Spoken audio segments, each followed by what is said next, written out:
Welcome to Blind Abilities. I'm Simon Bonenfant. I recently returned from hot Houston, Texas, where I had the pleasure of spending a week at the NFB Convention, and I got a chance to sit down with Nimer Jaber, who's the accessibility analyst at Google Incorporated. Such a great time talking to Nimer about his experiences working at Google. We talked about Talkback updates and Android 14 updates and the newly released Google chatbot called Bard. For those who are interested in resources to learning more about Android and Google and what they have to offer, this interview is for you as well, as Nimer discusses several resources that you can take advantage of with your Android journey. I'd like to thank Nimer for sharing his experiences today and taking the time to talk about the wonderful work he's doing at Google and the wonderful things he's done in the past. I hope you enjoy this interview. So without further ado, from the convention floor, here's Nimer Jaber from Google.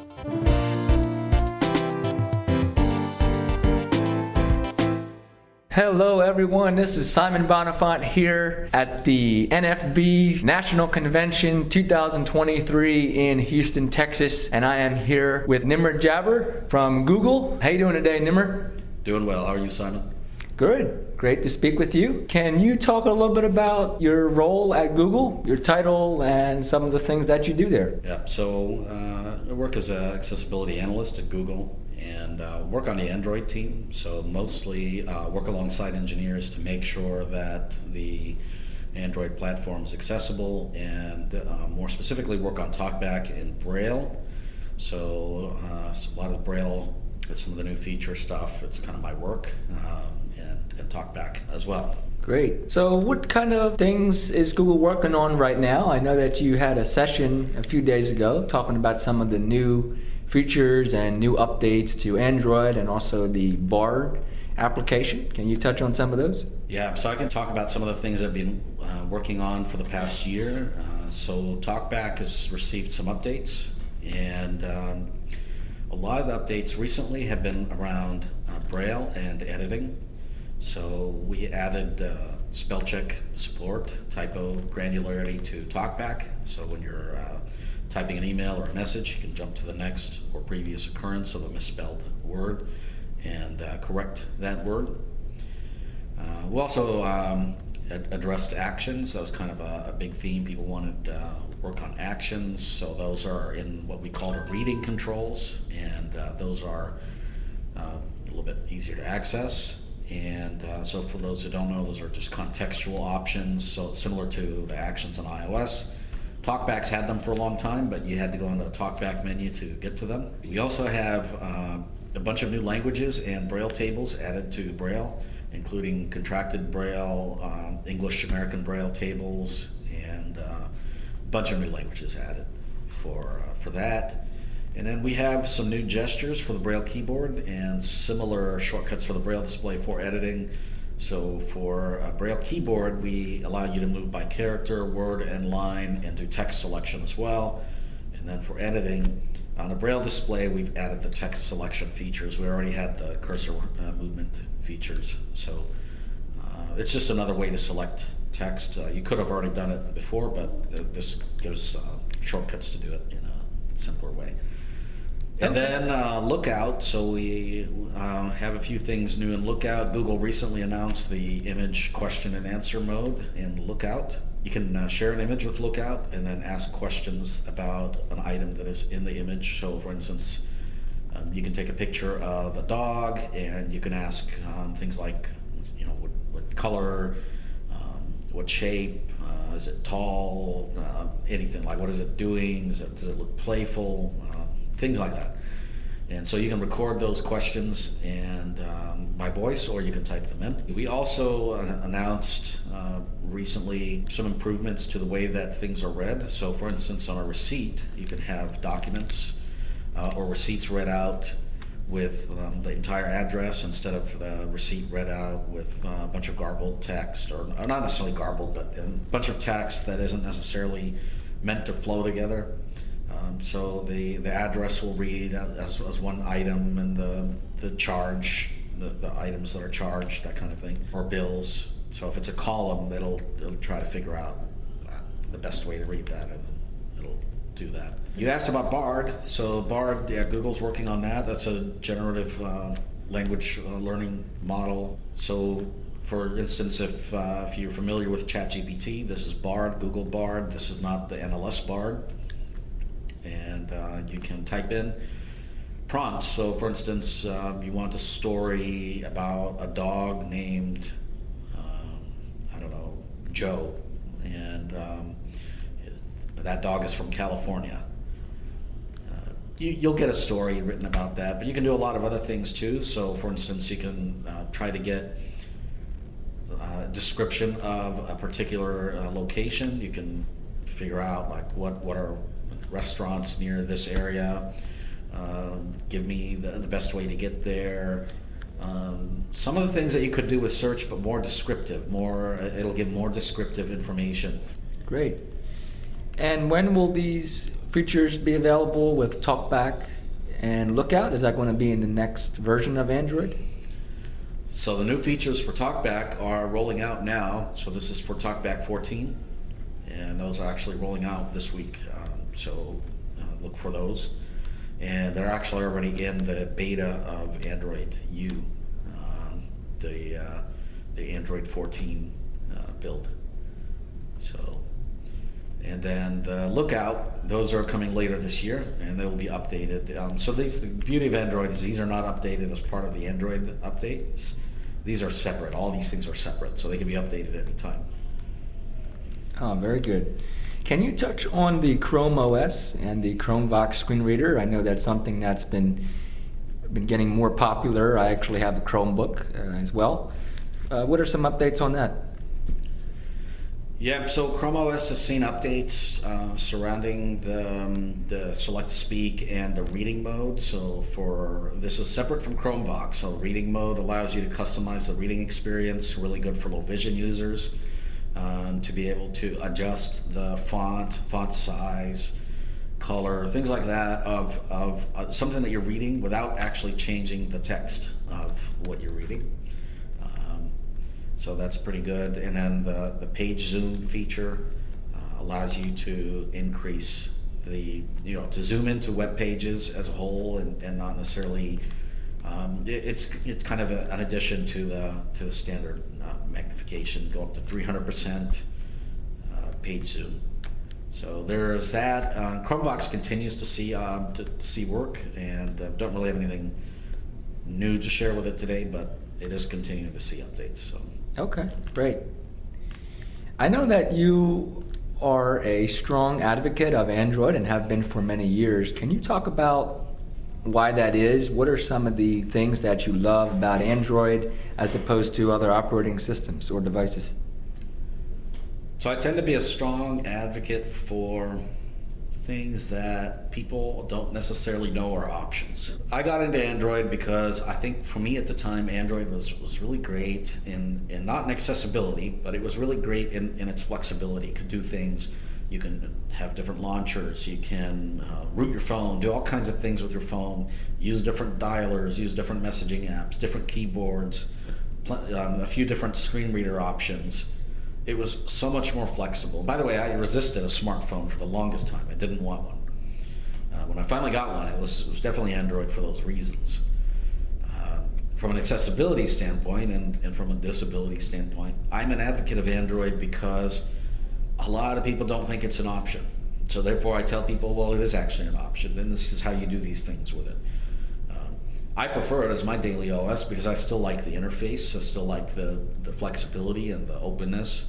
And I think, in some ways Talkback allows you to do certain things like we just announced those cursor movement, gestures, and Braille keyboard and editing and text selection. You can't do that with the iOS Braille keyboard as of now. I'm sure the way these things work, they might add it later, but so there are things that I like better about Android, but it's mostly because I think it's better to give people options and choices. And so if you're listening to this, know that it is an option and it's a choice that you can consider for your daily usage. And it's just a matter of figuring out how to do things. And I know that the big narrative is iOS. Everybody gets an iPhone. I just tell people just consider it. It's another option. It's something to look into, and there may be certain things that you find that are going to work better for you, and certain things that you might prefer. So. Yes, I agree with you. And for me, I prefer the rotor on Android, the way that's handled. I think it's handled a lot more simpler and. Yeah, we don't have a knob that you turn. Right. So as I was a tech trainer for a long time, well, about 10 years, something like that, before I joined Google, and that was one of the things that people struggled with a lot, is this concept of, well, to put two fingers on the screen and rotate, or maybe rotate your phone around your two fingers, or, it's a concept that it can be taught. People learn it, but it's definitely not simple. The other thing is, like, Talkback has a built-in tutorial. So when you start Talkback for the first time, it guides you through a lot of these gestures. So you learn how to use these gestures as a new-time user or someone who's not used Android before, because there are definitely differences from iOS. And of course on Android there are the one-handed gestures that still exist, the angle gestures, the scrub gestures, that maybe people don't like, but I find they work really well when you're just wanting to use a device one-handed. You don't have to stop and play around with your device to do something, because you just use them with one hand. So, great. Can you direct folks to some resources who may be interested in getting more involved in Android or just would like to check it out as an option? Yep, so there's the NFB site for g.co/accessibility/NFB23. That site has a bunch of different resources, including the links to the Android Help Center, the Google Belonging site, just a bunch of different resources for different Google products and kind of some of the things that Google's been working on. And then also, there's a lot of community contributions to kind of this Android effort of learning it. So there's the blind Android users. They do a podcast, and I think they've started putting up some articles. So yes, they're on YouTube. Yeah. So that's something to check out. They have some good content there. They kind of try to do similar-ish things to what the Applevis, and they also have a mailing list group. So that's something to check out. There's another one called Accessible Android. So there are some community groups, and then there's also the Google specific content. So there are plenty of resources out there to learn it. And then there's some books. I know a couple of people have written books. Anna Garza has written some books. I think they may be on National Braille Press for Android, how to use Android. So. Great. Yeah, one of the things that really makes you a great fit for this role is your experience and your own lived experience as a blind person and how technology has really helped you and impacted you. I know that you're an advocate of many other technologies. As you mentioned, you were a tech trainer. Can you touch on a little bit of your story briefly and how you came into this technology field and what it's done for you personally? Yeah, so when I was growing up, I wanted to be in the military. And I'm very much, even today, I'm an outdoors person. I don't like being inside. I don't necessarily like tech. I don't want tech, or didn't at the time. It was something like I was good at and I kind of fell into, but it wasn't something that I'm like, I never said to myself back then, hey, I have a dream and I'm going to work at Google. I know a lot of people that like Google is kind of the top pinnacle of this is where you reach and this is where you go. That wasn't really for me. I eventually got there. I'm like, okay, cool. I'm now working at Google. It's a pretty big deal. But so after a while, I realized that, they don't want somebody like me walking around with an M16. Probably not a good idea. So then I got into doing some in-service trainings for teachers for the visually impaired, because I found that they didn't really know tech at all, and I was picking up the tech a lot faster than they could certainly teach me, and definitely couldn't teach it to their other students. And so I started working with them a little bit, and after a while I was like, well, okay, I mean, I guess I can teach, that's good enough, so why not? We'll get into doing some tech training. Moved around some, so mostly I ended up training in Minnesota, but also did a little bit in Texas and Ohio, a few other places. And then after a while, I went to a conference about 2014, 2015, I went to, I forget what it was, AFB conference maybe, their leadership conference, and I ran into Google. And at the time it was Roger Benz, Laura Allen, and they were giving a presentation. I'm like, oh, I don't think this is a very good presentation. And then they started talking about Chrome OS and Chromevox and how good that was. And I'm like, no, this is actually really bad. It's really bad. And I told them that. I told them this sucks. And here's all the things that are wrong with it. And so at the time, Laura was like, oh, we're working on this new beta version of this Chromevox screen reader, and so we'd like your input. So she told me how to get the beta, and then I spent a weekend filing probably like 100 and some odd bugs, 200 bugs or something. I'm like, here you go, here's all the issues that are wrong with this stupid thing. It's better than the other one, but like there's still a lot of issues with it. And so after that, we kind of kept in contact, and then a few years later, she reached out and said, yeah, maybe, we have this opening. At the time, it was a vendor through another company, but still working at Google. And I'm like, well, I don't know. I've been doing tech training for a while, and, a lot of people really want to work at Google, so why not? Maybe I'll apply and see what happens. And so anyway, here I am working at Google, and happy to be here. I think it's not really the place where I said to myself I would end up.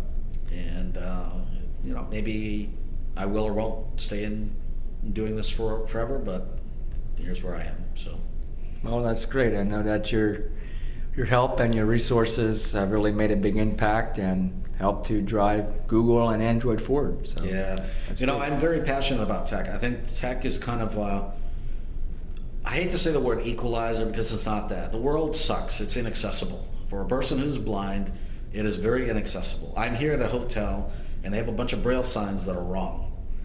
At on a national convention, they've got a bunch of Braille signs that are wrong. Okay, the elevators are difficult for people to use. There's not really any indication that it took your card because you can't hear the little click if there's a lot of people in the thing. They don't have any spoken announcements of what floor you're on.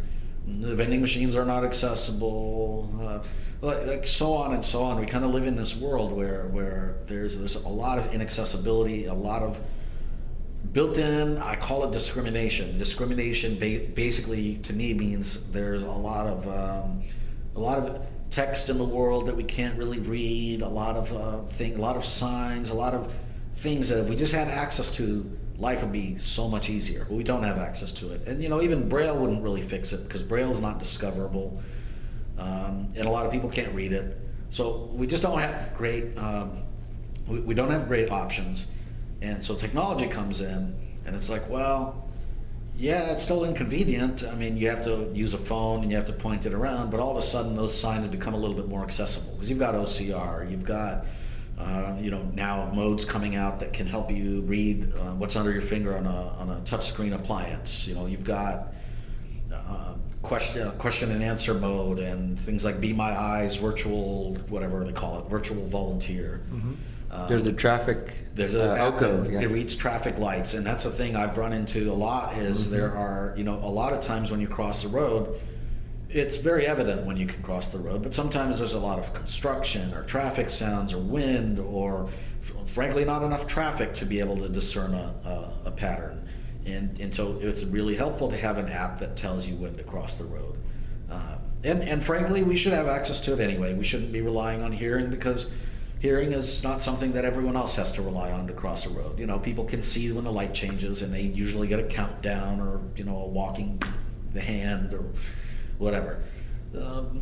So we live in a world that's not accessible, but tech kind of helps equalize that. And so that's why I'm like, I didn't really necessarily want to fall into tech, but here I am in tech, and it's such a revolutionary thing. I work at a company that billions of people use our products every day, billions of people, and so even like little changes to something as simple as fixing some bug or whatever has a huge, massive impact. And so for me, it's really fun to be on the edge of that, of making some of these things happen, working with the teams that make some of these things happen. So it's fun. I enjoy it, but it's also in a way, it's unfortunate. Like this is what our equalizer is, because tech is still not perfect, and it's still inconvenient, and it still takes a while, and OCR definitely still fails. And I walked into a women's restroom the other day because I was using some OCR app and it said men, and I didn't bother to check the sign, and so I walked in and figured out it was women because the WO was cut off. So. You know, it's still not perfect, but we're making huge advancements in tech that make life a little bit easier than it otherwise has been or would be. Certainly. I mean, if you look at blind people, 50, 60 years ago, they would love to have what we have today. Yeah. On the other hand, though, tech also makes things overly complicated. I mean, I can't think of very many appliances that are accessible anymore that you can go buy off the shelf. That's true. Yep, that's true. So, and like, okay, so we have phones now. You can use an app, and hopefully the app's accessible, and you can run your oven. But what happens if the app updates and accessibility breaks? You can't use your appliance. Yeah. And so I think we're in this state now. We're in this kind of like half and half state where tech is kind of making things better in a way, but it's also putting a lot more barriers in front of us. And I don't know, there's not really any great solutions out there. And I think we need more legislation. We need, basically, what we need is another ADA, some law, some other, enhancement to the law that says any appliance, any sign, any whatever, that is made accessible, is made accessible through multiple different means. And we're not there yet, so. Right. Absolutely, I agree. If folks would like to give feedback to Google, how would they be able to do that? I would say you can reach out to the disability support, g.co/disability support. In most of the Google apps, there's also under help, there's an option to submit feedback, and that goes directly to the teams. So I recommend submitting feedback there. I can also be reached nimer@google.com, so you can always reach me. Okay, great. Nimer@google.com. Great. Thank you for your time, Nimer. As we close today, I'd like to ask you, what is one piece of advice that you would give to a blind person? It could be tech related or not. What would be the one piece of advice that you found the most valuable? One piece of advice is it's fun to find all the problems, and it's even more fun to be part of those solutions. So even if you don't think you can work at a Google or a Microsoft or some other company, maybe that's something that you consider if it puts you closer to designing these solutions. I say that in a mixed way because part of me thinks, well, we just want to use this stuff. We shouldn't have to be making the stupid thing accessible. We just want to use it. But on the other hand, getting closer to that and where you're able to contribute to that, I think makes things better for everybody. So, something to think about. Great. I thank you, Nimer, for your time, and you and the folks at Google are doing a great job in accessibility, and we look forward to seeing what comes down the line. Thank you for your time. I look forward to all your listeners getting rid of their iPhones and getting Androids. Thank you.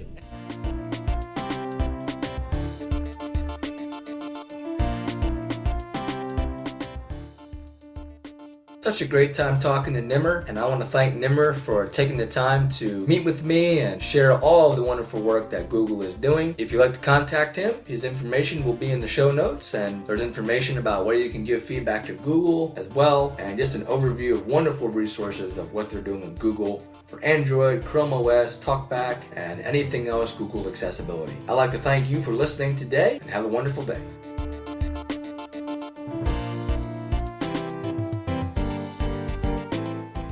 When we share what we see through each other's eyes, we can then begin to bridge the gap between the limited expectations and the reality of blind abilities. And the realities of blind abilities.